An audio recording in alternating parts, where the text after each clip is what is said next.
ഈ കഥ ഡോലക്പൂർ ഗ്രാമത്തിൽ നടന്നത്. ആ ഗ്രാമത്തിലുണ്ടായിരുന്ന പറവകൾ മരങ്ങളെല്ലാം സന്തോഷത്തോടെ ജീവിച്ചുകൊണ്ടിരുന്നു. അവിടെ പലവിധമായ മരങ്ങൾ ഉണ്ടായിരുന്നു. അതുപോലെ പലവിധമായ പറവകളും ഉണ്ടായിരുന്നു. അപ്പോ ഒരു മരം ഒരു കുരുവിയോട് പറഞ്ഞു, കുരുവിയെ, ഇത് കണ്ടോ, ഇന്ന് കാലാവസ്ഥ എത്ര നല്ലതാണെന്ന്. എനിക്കിന്ന് ഡാൻസ് കളിക്കാൻ വരെ തോന്നുന്നു. അപ്പോ കളിച്ചോ?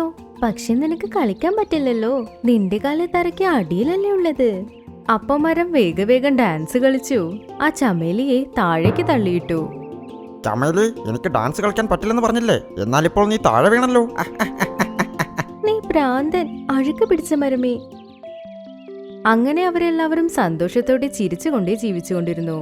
അവിടെ പപ്പായ മരത്തിന്റെ തോട്ടവും ഉണ്ടായിരുന്നു. അവിടെയും ഒരുപാട് പക്ഷികൾ ജീവിച്ചുകൊണ്ടിരുന്നു. എല്ലാവരും സന്തോഷത്തോടെ ജീവിച്ചുകൊണ്ടിരുന്നു. അവിടെ വലിയൊരു പപ്പായ മരം ഉണ്ടായിരുന്നു. അത് എല്ലാവർക്കും വളരെ സഹായങ്ങൾ ചെയ്തുകൊണ്ടിരുന്നു. ഏതെങ്കിലും പക്ഷികൾക്ക് എന്തെങ്കിലും താമസിക്കാൻ സ്ഥലം വേണമെങ്കിൽ അവരവിടെ ഉണ്ട പപ്പായ മരത്തിന്റെ വീട്ടിലാണ് താമസിക്കുക. ആ ഉണ്ട പപ്പായ മരം വളരെ നല്ലത്. ആർക്കെങ്കിലും സഹായം വേണമെങ്കിൽ തീർച്ചയായും സഹായിക്കും. അപ്പൊ ഒരു ദിവസം കാക്ക അതിനോട് പറഞ്ഞു, വലിയ പപ്പായ മരമേ, എന്റെ വീട്ടിലേക്ക് കുറച്ച് വിരുന്നുകാർ വരുന്നുണ്ട്.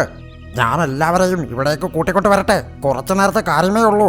പ്ലീസ്, കുറച്ചു നാളത്തേക്ക് നിങ്ങളുടെ വീട് വാടകയ്ക്ക് തരൂ. എടുത്തോളൂ. എന്നാൽ നീ വീട് അശുദ്ധപ്പെടുത്തരുത്, കേട്ടല്ലോ. ആ പപ്പായ മരം കാക്കയ്ക്ക് വേണ്ടി കുറച്ചു ദിവസം ആ വീട് കൊടുത്തു. സ്വന്തക്കാരും വന്നു. അത് കഴിഞ്ഞ് അവരെല്ലാവരും പുറപ്പെട്ടും പോയി. പക്ഷെ കാക്കയുടെ സ്വന്തക്കാർ ആ വീടിനെ എത്രത്തോളം നശിപ്പിച്ചിട്ട് പോയെന്നോ. അത് കണ്ടതും ആ വലിയ പപ്പായ മരത്തിന് ദേഷ്യം വന്നു. നീ എല്ലാം വൃത്തികേടായിട്ടാണല്ലോ നോക്കുന്നത് കാക്കേ. നീ എന്റെ വീട് മുഴുവനും അശുദ്ധമാക്കി. നീ തന്നെ അതെല്ലാം ശുദ്ധീകരിച്ചോളൂ. എന്റെ ഇവിടത്തെ ജോലി തീർന്നു. പിന്നെ എന്തിന് ഞാൻ ഇതെല്ലാം ചെയ്യണം? അത് കേട്ടതും ആ വലിയ പപ്പായ മരത്തിന് വളരെ വിഷമം തോന്നി. അത് കഴിഞ്ഞ് കുറച്ച് ദിവസത്തിൽ മഴക്കാലവും വന്നെത്തി. എല്ലാ പറവകൾക്കും അവരവർക്കൊരു കൂടുണ്ടായിരുന്നു. പക്ഷേ കാലവിനും ഒരു കുരുവിക്ക് മാത്രം വീടുണ്ടായിരുന്നില്ല. പാവം ചമേലിക്കുരുവി ഒരുപാട് കഷ്ടപ്പെട്ടുകൊണ്ടിരുന്നു. പക്ഷെ കൂടുണ്ടാക്കാൻ അതിന് ഒരു സാധനവും കിട്ടിയില്ല. പക്ഷെ ചമേലിക്കുരുവി വളരെ നല്ലവളാണ്.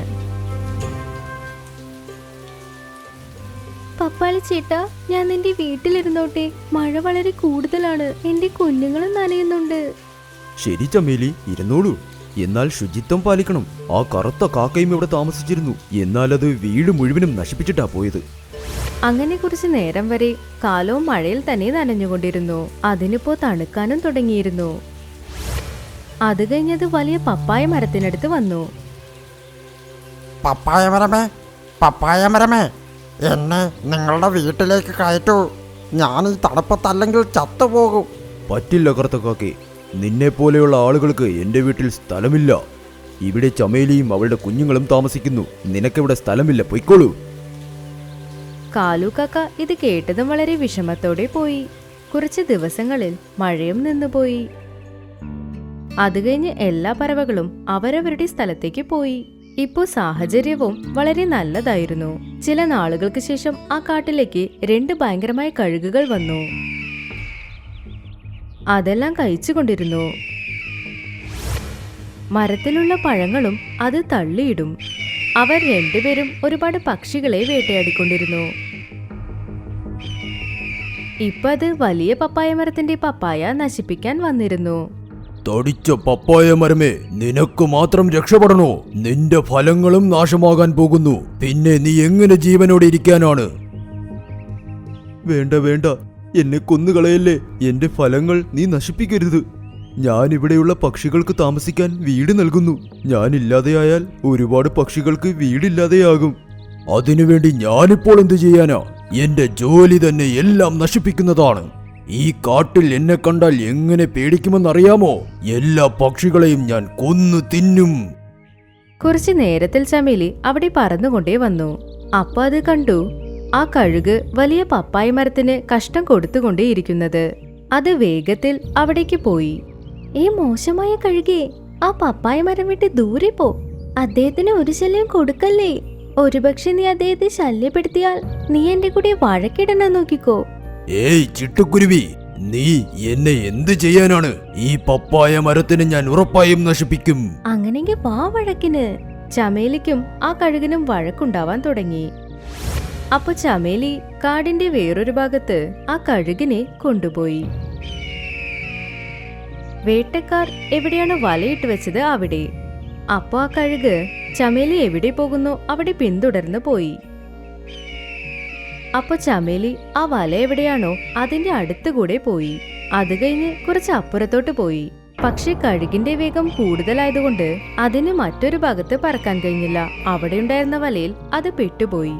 അത് കഴിഞ്ഞ് വേട്ടക്കാരൻ ആ കഴുകിനെ അവനോടൊപ്പം കൊണ്ടുപോയി. അത് കഴിഞ്ഞ് ചമേലിക്കുരുവി വീണ്ടും ആ വലിയ പപ്പായ മരത്തിനടുത്തേക്ക് പോയി. ചമേലി, നിനക്ക് ഒരുപാട് നന്ദി. നീ വളരെ നല്ലവളാ. നീ നിന്റെ ജീവൻ പണയം വെച്ച് എന്നെ രക്ഷിച്ചിരിക്കുന്നു. അതൊന്നും സാരമില്ല പപ്പായ മരമേ. നിങ്ങൾക്ക് എന്ത് വേണമെങ്കിലും എന്നോട് പറയൂ. അങ്ങനെ ആരെങ്കിലും നിങ്ങളെ ഉപദ്രവിക്കാൻ സമ്മതിക്കോ? പിന്നെ ചമേലി, നിനക്ക് എന്ത് സഹായം വേണമെങ്കിലും അതെന്നോട് ചോദിക്കാം. നിന്റെ എല്ലാ കഷ്ടപ്പാടും ഞാൻ അകറ്റാം. ഇല്ല, എനിക്ക് ഒരു കഷ്ടവുമില്ല. പിന്നെ പപ്പായ മരമേ, ഞാനിപ്പോ എനിക്ക് വേണ്ടി കൂട് പണിയാൻ കോലെടുക്കാൻ പോകുന്നു. എന്തെന്നാൽ വീണ്ടും മഴ വരാൻ പോകുന്നു. ഏയ് ചമേലി, നിനക്ക് സ്വന്തമായി വീട് നിർമ്മിക്കാൻ ആഗ്രഹമില്ലേ? ഇന്നു മുതൽ എന്റെ വീട് നിന്റെ വീടായി മാറാൻ പോകുന്നു. അയ്യോ പപ്പായ മരമേ, നിങ്ങൾ എന്ത് പറഞ്ഞുകൊണ്ടിരിക്കുന്നു? അതെ, നീ എന്റെ ജീവൻ രക്ഷിച്ചിരിക്കുന്നു. നിനക്ക് വേണ്ടി ഇതെങ്കിലും ചെയ്യണമല്ലോ. ഇന്നു മുതൽ ഈ വീട് നിന്റെ സ്വന്തം വീടാ. മഴ വന്നാലും വെയിൽ വന്നാലും എന്ത് ശല്യം വന്നാലും നിനക്കിവിടെ ഇരിക്കാം. ഇനി മുതൽ ഈ വീട് നിന്റെയും വീടാ. ഈ വീട്ടിലേക്ക് ഇനി ആരും തന്നെ വരില്ല. ഈ വീട് നിനക്ക് വേണ്ടി മാത്രമാ. അപ്പൊ ഇന്നു മുതൽ നിങ്ങൾ എന്റെ വലിയ പപ്പായ ചെറിയച്ഛൻ. ആ, അങ്ങനെ തന്നെ കരുത്. അത് കഴിഞ്ഞ് വലിയ പപ്പായ മരവും ചമേലിയും ഒരുമിച്ചാണ് ജീവിച്ചത്. അവർ രണ്ടുപേരും വളരെ സന്തോഷത്തിലായിരുന്നു. വളരെ സന്തോഷത്തോടെ ജീവിച്ചുകൊണ്ടിരുന്നു. ചമേലി അവളുടെ കുട്ടികളെയും അവിടേക്ക് കൊണ്ടുപോയി. ഈ കഥയിൽ നിന്ന് നമ്മൾ എന്ത് മനസ്സിലാക്കിയെന്നോ? നമ്മൾ ആർക്ക് എന്ത് ചെയ്യുന്നോ അത് തന്നെ നമുക്ക് തിരിച്ചു കിട്ടും. നമ്മൾ നല്ലത് ചെയ്താൽ നമുക്ക് നല്ലത് തന്നെ സംഭവിക്കും. പക്ഷെ നമ്മൾ നാശം ചെയ്താലോ നമുക്കും നാശം തന്നെ സംഭവിക്കും.